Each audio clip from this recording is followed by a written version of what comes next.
રાજસ્થાનના ખારાગામ પાસેનો આ બનાવ છે। ખારાગામ પાસે આ અકસ્માત સર્જાયો। લક્ઝરી બસ અને ટ્રેલર વચ્ચે અકસ્માત સર્જાતા 5 જૈન યાત્રાળુઓ મોતને ભેટ્યા, જ્યારે 45 જેટલા યાત્રાળુઓ ઇજાગ્રસ્ત હાલતમાં તેમને સારવાર આપવામાં અત્યારે આવી રહી છે। હાલ પરિસ્થિતિ સુધારા પર છે। મહીસાગરના લુણાવાડાના જૈન સમાજના યાત્રાળુઓને આ અકસ્માત નડ્યો છે।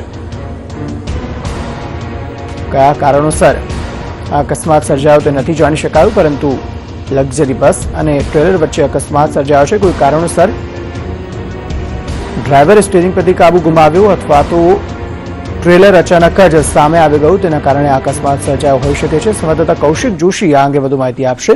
કૌશિક, શા કારણે અકસ્માત સર્જાયો અને હાલ શું પરિસ્થિતિ છે, જણાવશો?